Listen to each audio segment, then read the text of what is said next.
하나님 아버지, 우리를 죄에서 구원하심으로 말미암아 참 평화를 주시니 참으로 감사합니다. 아버지 하나님, 우리가 이 땅에서 평화를 찾지 않게 하여 주시고 평화의 왕이신 예수 그리스도에게로 나아가서 평화를 찾고 또 그 평화를 누릴 수 있도록 아버지 인도하여 주옵소서. 예수님의 이름으로 기도합나이다. 아멘. 찬송가 23장입니다. 찬송가 23장입니다.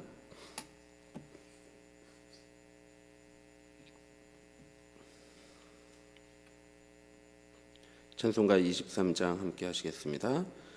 만입이 내게 있으면 그 입 다 가지고 내 구주 주시는 종을 늘 찬송하겠네. 내 은혜로신 하나님 날 도와주시고 그 크신 영광 널리 펴 달게 하소서. 내 주의 귀한 이름이 날 위로하시고 이 귀의 음악 같으니 참 희락되도다. 내 죄의 권세 깨뜨려 그 결박 푸시고 이 추한 마음을 비로소 고정케 하셨네. 아멘.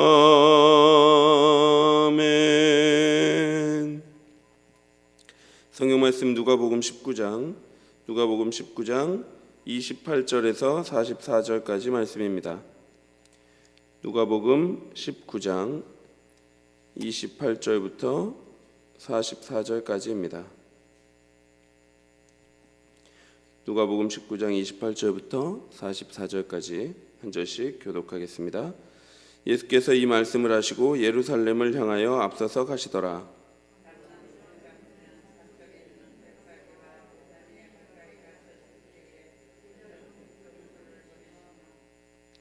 이르시되 너희는 맞은편 마을로 가라. 그리로 들어가면 아직 아무도 타보지 않은 나귀 새끼가 매여 있는 것을 보리니 풀어 끌고 오라.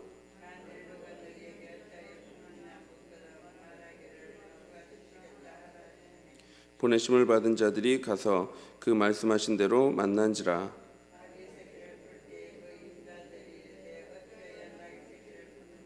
대답하되 주께서 쓰시겠다 하고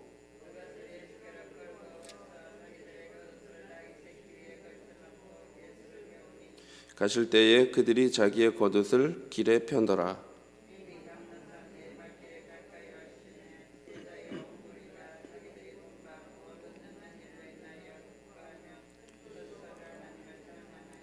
이르되 찬송하리로다. 주의 이름으로 오시는 왕이여, 하늘에는 평화요 가장 높은 곳에는 영광이로다 하니.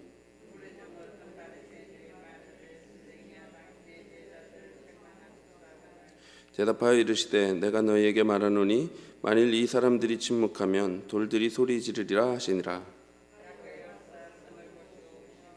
이르시되 너도 오늘 평화에 관한 일을 알았더라면 좋을 뻔하였거니와 지금 내 눈에 숨겨졌도다.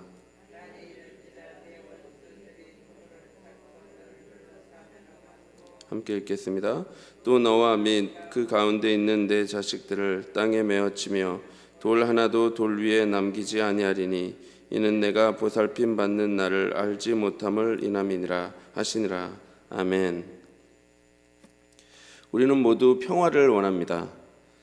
얼마 전에 어떤 분을 만났는데 교회를 나오지 못하는 이유에 대해서 마음에 평화가 없어서 그렇다 이렇게 말씀하셨습니다. 평화의 왕이신 예수님을 찾아야 우리에게 평화가 임하는 법인데 평화가 없어서 예수님을 찾지 못한다는 그 말은 참으로 안타까운 말이 아닐 수 없었습니다. 왜냐하면 평화의 왕이신 예수께서 우리에게 그 평화를 은혜로 선물로 주실 때 비로소 우리에게 구원의 평화가 펼쳐지는 것이기 때문에 그렇습니다. 예수께서는 문화의 비유를 말씀하시고 다시 예루살렘을 향하여 걸어가십니다. 지금 예수님이 계신 장소는 구체적으로 드러나고 있는데요. 본문은 예수님께서 감람산 벳박의 베다니로 이동했다고 말씀합니다.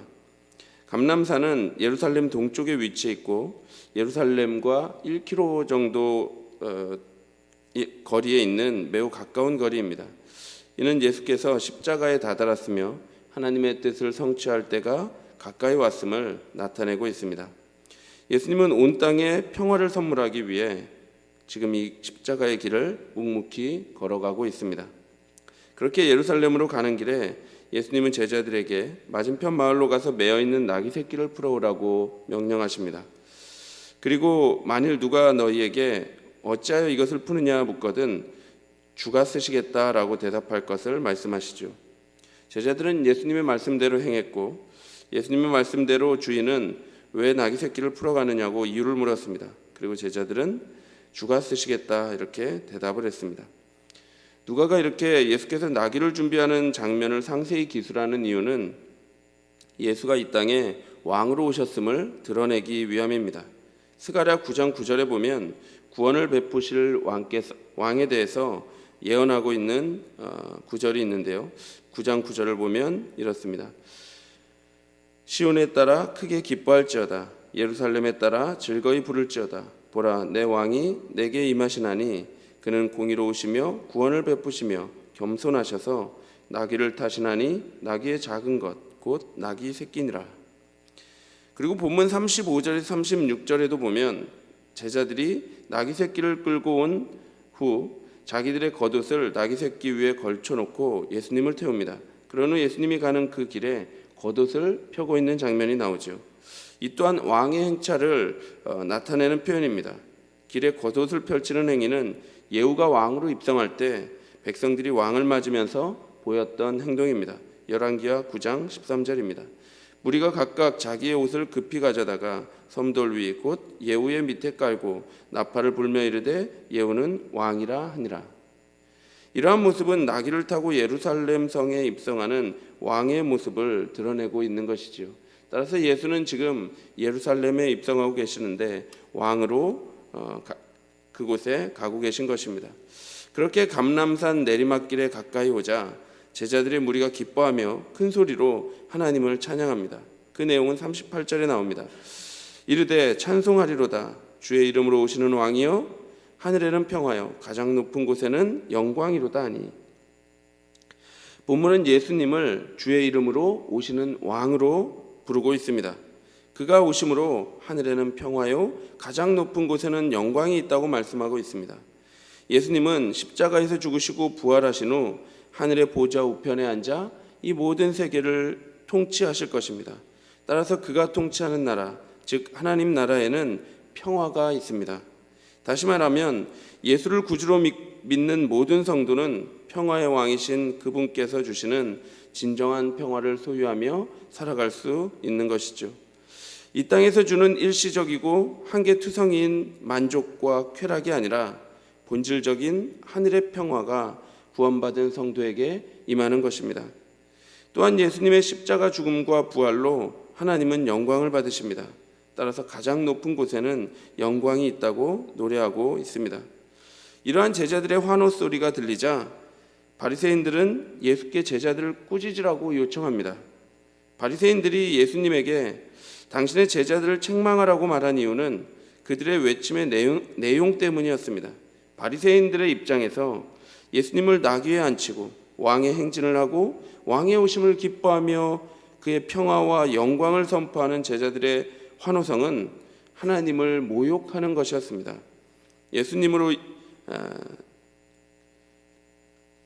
예수님의 오심으로 임한 평화는 보지 못하고 바리새인들의 눈에는 예수는 왕이 아니라 하나님을 모욕하는 한 사람에 불과했던 것입니다.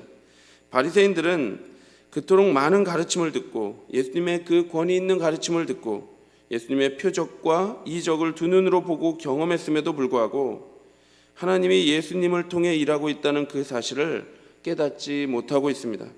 이는 마치 문화 비유에서 귀인이 왕위를 받고 오는 것을 반대하는 자들과 같은 행동입니다. 예수님은 바리새인들의 이러한 무지한 요청에 답변하시기를 40절에 대답하여 이르시되 내가 너희에게 말하노니 만일 이 사람들이 침묵하면 돌들이 소리 지르리라 하시니라 라고 말씀하십니다. 하박국 2장 11절에 보면 담에서 돌이 부르짖고 집에서 들보가 응답하리라 라는 말씀이 있습니다. 이는 사람이 진실을 알지 못하면 돌과 같은 자연이 그 진리를 외친다는 말씀입니다. 바리새인들이 제자들의 입을 막아버리면 생명이 없고 말도 없는 돌들이 예수님의 정체와 하나님의 계획을 알릴 것이라는 말씀이지요. 이러한 예수님의 대답은 제자들의 외침의 내용이 진리라는 말씀이며 예수님의 정체를 정확히 드러내고 있음을 의미하는 것이기도 합니다. 그렇습니다. 예수님은 이 땅에 왕으로 오셨습니다. 겸손한 왕으로, 평화의 왕으로 이 땅에 오셔서 십자가에 달려 죽으시고 다시 사심으로 말미암아 사람들에게 죄로부터의 영원한 구원을 주실 것입니다. 이는 온 인류가 맛볼 수 없었던 평화이며 안식이며 기쁨입니다. 그런데 예루살렘은 그 평화를 보지 못하고 있습니다. 그래서 41절에 예수님은 예루살렘에 가까이 와서 예루살렘 성을 보시고 우셨습니다. 그 이유는 42절이 말씀하고 있습니다. 이르시되 너도 오늘 평화에 관한 일을 알았더라면 좋을 뻔하였거니와 지금 내 눈에 숨겨졌도다. 예루살렘은 구원자를 두 눈으로 보고도 그와 함께 임한 하나님 나라의 평화를 보지 못하고 있습니다. 그러니 예수님은 탄식하시며 우셨던 것입니다. 그러나 예수님의 탄식을 더하게 한 것은 그들이 눈이 어두워 예수님으로 인한 구원과 평화를 보지 못한 것에 대한 참혹한 결과 때문이었습니다. 이들이 예수님을 알지 못하고 믿지 않음으로 오는 결과가 무엇입니까? 43절에 보면 날이 이를지라 이렇게 말씀합니다. 그 날이 올 것을 말씀하고 있습니다. 이 날은 물론 심판의 날을 가리킵니다. 그 날에는 원수들이 포둔을 쌓아 사면으로 둘러싸서 가두게 될 것입니다. 포둔은 성을 포위하여 공격하기 위해서 성 둘레에 견고하게 쌓는 토성을 말합니다.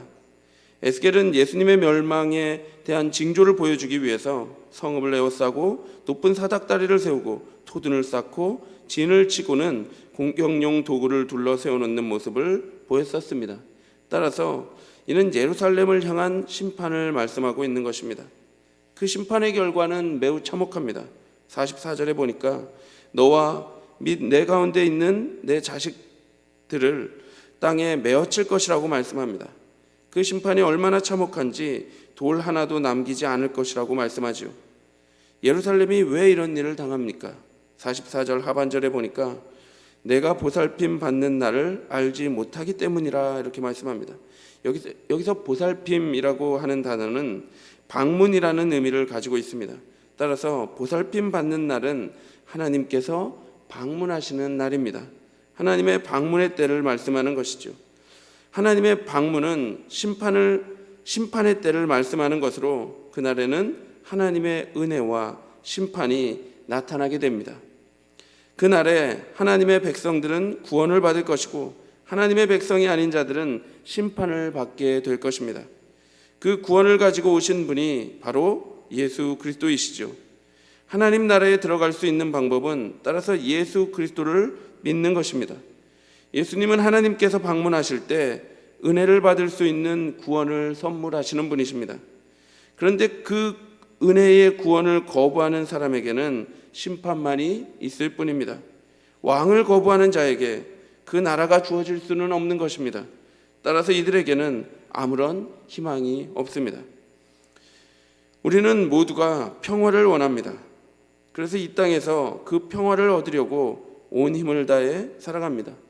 어떤 분은 새벽부터 저녁까지 열심히 일을 합니다. 열심히 돈을 벌기 위해서 일을 하는 것입니다.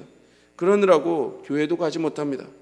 몸은 아프고 그 삶에 아무런 평화가 없는데도 불구하고 마치 허공에 바람을 잡고자 하는 것처럼 실체가 없는 평화를 잡고자 그토록 노력하며 살아가고 있는 것입니다. 사랑하는 성도 여러분, 이 땅에서의 우리의 열심과 노력, 능력과 공로, 그것으로는 진정한 평화를 얻을 수 없습니다. 우리의 노력과 공로로 평화를 살 수 없습니다. 만일 이 땅에서의 성공과 부여와 승리가 우리에게 평화를 줄 수 있었다면 예수님도 세상의 방식대로 정치적, 군사적 방식, 즉 힘의 원리로 이 땅에서 왕이 되셨을 것입니다. 사랑하는 성도 여러분, 이 땅에는 진정한 평화가 없습니다. 따라서 평화의 왕이신 예수께로 나와야 합니다. 그에게 진정한 평화가 있습니다. 예수로 임한 평화의 나라, 하나님 나라의 백성이 되어야 그의 통치를 받으며 평화를 누릴 수 있는 것입니다. 뿐만 아니라 하나님이 방문하실 때 예수 그리스도의 은혜로 영원한 평화를 선물로 받게 되죠. 땅에서 평화를 얻고 예수께로 나오는 것이